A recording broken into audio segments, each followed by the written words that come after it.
સતપુરાણે કહે છે એક ક્ષણ માત્રની અંદર ખબર પડી ગઈ કે આ બધું થવાનું કારણ શું છે. નારદજીએ કહ્યું કે ભાઈ કલિયુગના કારણે આ બધું થયું છે. ભક્તિ કલિયુગ છે ને એને પરીક્ષિતજી મહારાજે જીતો હતો.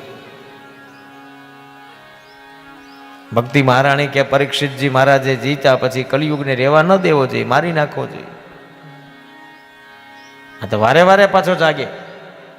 ત્યારે નારદજી કહે છે ના, એવું નથી. યત ફલમ નાસ્તિ તપસા ન યોગેન સમાધિના તત ફલમ લભતે સમ્યા કલો કેશવ કીર્તના. કલિયુગનું એક મોટામાં મોટું સારામાં સારું સૂત્ર એ છે કે કલિયુગમાં હરિનું નામ લ્યો એટલે કલ્યાણ થઈ જાય. માળા આમ જ ફેરવવી જોઈએ, માળા આમ જ બેસીને ફેરવવી જોઈએ, માળા આ જ પ્રકારની હોવી જોઈએ, માળા ફેરવતી વખતે આવું જ આસન હોવું જોઈએ, માળા ફેરવતે આમ જ પલોઠી વાળીને બેસવું જોઈએ. એ કાંઈ જરૂર નથી.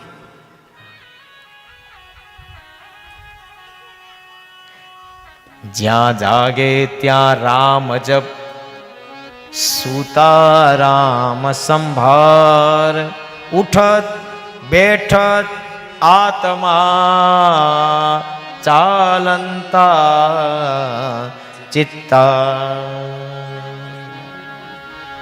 ફેરવવી જોઈએ. મને ઘણા પૂછે કે કેટલી માળા ફેરવી જોઈએ. આપણામાં શક્તિ હોય એટલી, એમાં શું વાંધો છે? આપણી ભક્તિ કેવી જ ખબર છે? એક ખેતરમાં 10-10 ફૂટના 10 જગ્યાએ ખાડા કરીએ, પછી કે પાણી ન આવ્યું.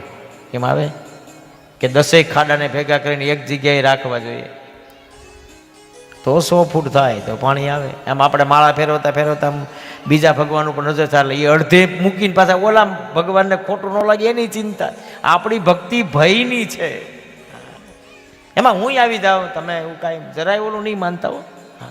હા તો અહીં બેઠા બેઠા હું તમારી યારે વાતો કરું છું.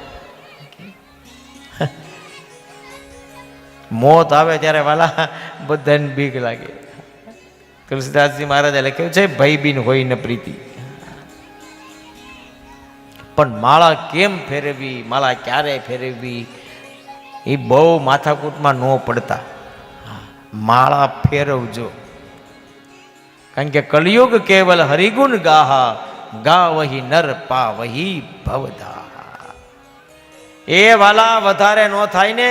આ બાપાના સાનિધ્યમાં આવી અને આમ આંગળા ટેરવા ઉપર ખાલી 8 વખત આનું નામ લઈ લો ને તો એક ઘડી યાધી મેં પુની યાદ, તુલસી સંગત સાધુ કી તો કટે કોટી અપરાધ. કેટલા નામ લીધા એ બહુ જરૂરી નથી, પણ એમાં કેટલા હાચા લીધા એ જરૂરી છે. તો ઓલી કથા છે ને, મહારાજ એમ કથા સાંભળતા હતા ને એક બાપા કથા સાંભળવા ગયા અને મહારાજે કહ્યું માળા ફેરવી જોઈએ. અને ઓલા બાપાને મગજમાં બેસી ગયું, સવારમાં નીકળી ગયા.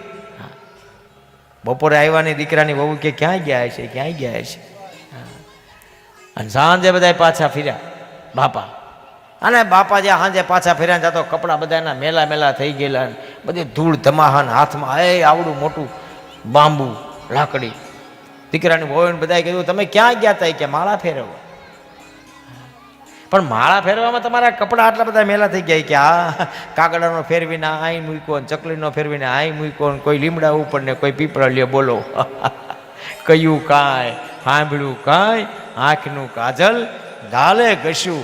એટલે શાસ્ત્ર કહે છે જેવી રીતે તમને ઈચ્છા પડે, જે સમયે તમને ઈચ્છા પડે અને જે હાલતમાં તમને ઈચ્છા પડે ત્યારે હરિનું નામ લઈ લ્યો. એમાં જ આપણું કલ્યાણ છે. ખબર નથી કે આપણા જીવનનું છેલ્લું નામ શું છે. એટલે ભાગવતમાં લખેલું છે યત ફલમ લભતે સમ્યકલો કેશવ કીર્તના. કલિયુગમાં હરિનામ સ્મરણ સિવાય બીજું કાંઈ છે નહીં.